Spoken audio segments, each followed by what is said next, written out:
Assalamualaikum warahmatullahi wabarakatuh. Halo teman-teman semua, saya Haliza Iwatun Hanifah dari Prodi Manajemen semester 2 Universitas Dian Nusantara.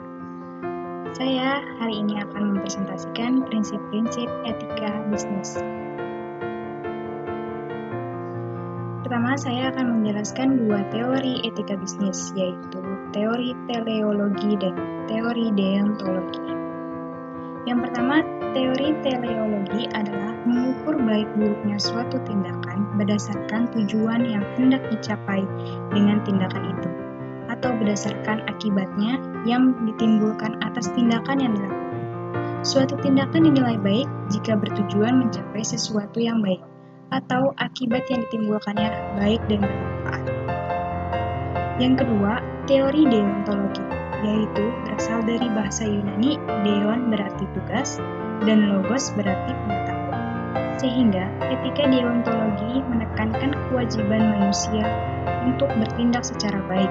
Sesuatu tindakan itu baik bukan dinilai dan dibenarkan berdasarkan akibatnya atau tujuan baik dari tindakan yang dilakukan, melainkan berdasarkan tindakan itu sendiri sebagai baik pada diri sendiri.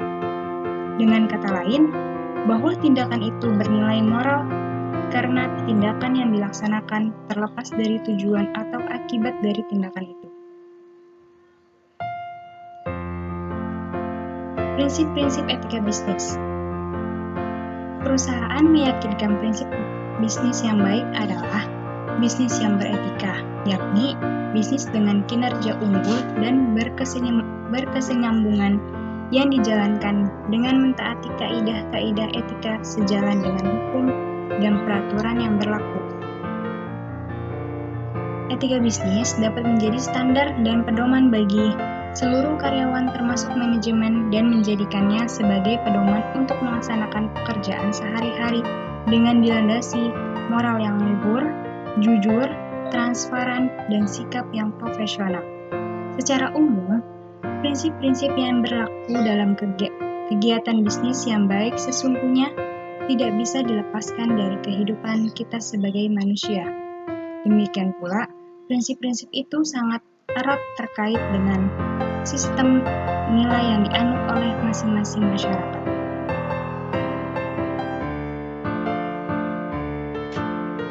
Yang pertama, ada prinsip otonomi. Prinsip otonomi, sikap dan kemampuan manusia untuk mengambil keputusan dan bertindak berdasarkan kesadarannya sendiri tentang apa yang dianggapnya baik untuk dilakukan. Orang bisnis yang otonom adalah orang yang sadar sepenuhnya akan apa yang menjadi kewajibannya dalam dunia bisnis. Yang kedua, prinsip tanggung jawab moral.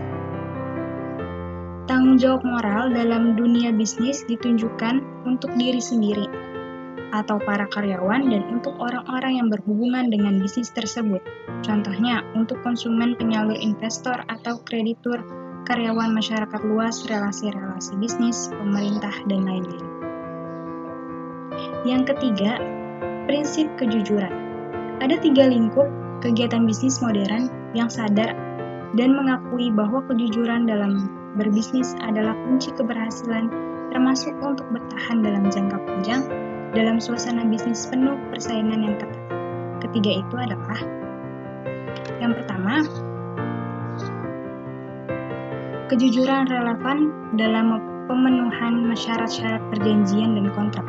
Dalam mengikat perjanjian dan kontrak tertentu, semua pihak secara priori saling percaya untuk satu sama lain, bahwa masing-masing pihak tulus dan jujur dalam membuat perjanjian dan kontrak itu, dan lebih dari itu serius serta tulus dan jujur melaksanakan janjinya.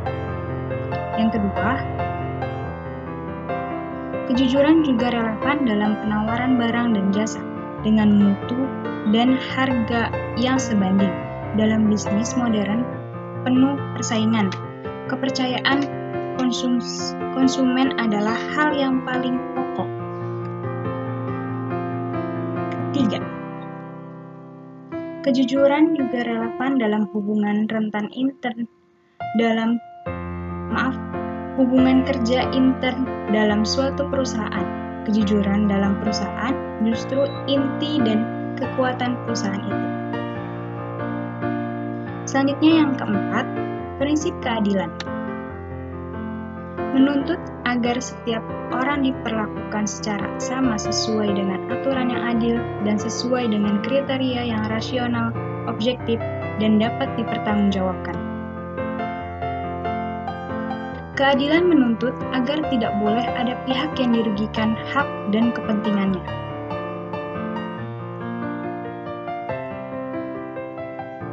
Yang kelima, prinsip saling menguntungkan. Menuntut agar bisnis dijalankan sedemikian rupa sehingga menguntungkan semua pihak. Prinsip ini bisa mengakomodasi hakikat dan tujuan bisnis. Yang keenam, prinsip integritas moral.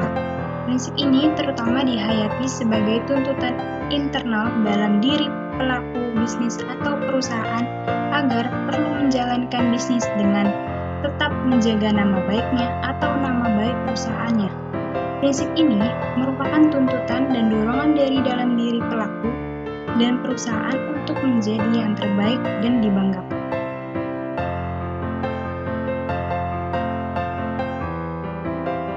Kesimpulannya, dari uraian-uraian di atas dapat ditarik kesimpulan yang pertama, etika profesi adalah sebagai cabang dari etika yang secara kritis dan sistematis merefleksikan permasalahan moral dan melekat pada suatu profesi. Yang kedua, untuk dapat menjamin profesional dalam bisnis, maka sebuah usaha bisnis hanya dapat lestari dan berkembang baik dalam jangka panjang apabila usaha itu berdasarkan saling kepercayaan dan memperhatikan kepentingan semua pihak yang secara langsung atau tidak langsung dipengaruhi oleh adanya usaha bisnis termasuk bisnis di bidang teknologi informasi. Yang ketiga, prinsip umum etika bisnis selain tidak merupakan kekhasan sistem nilai dari setiap masyarakat bisnis, pelaku bisnis harus mempunyai prinsip otonomi, tanggung jawab moral, kejujuran, keadilan, saling menguntungkan, dan integritas moral. Terakhir, saran. Yang pertama, betapapun buruknya situasi dalam dunia bisnis, sebagian besar orang-orang bisnis yang sungguhan merindukan alam bisnis yang menuruti etika bisnis yang sehat, yakni melakukan bisnis yang solid, tangguh, dapat dipercaya, yang maju dengan mutunya, yang bisa menyumbangkan sesuatu kepada masyarakat luas dan negara. Saran yang kedua, etika bisnis adalah masalah efisien bisnis. Hanya kalau bisnis dalam negara ini dijalankan menurut standar-standar etika bisnis yang pantas, perekonomian negara dapat menjadi sehat dan tangguh. Sekian presentasi dari saya. Kurang lebihnya maaf. Bila ada kesalahan, mohon dimaafkan. Kurang lebihnya maaf. Wassalamualaikum warahmatullahi wabarakatuh. Terima kasih.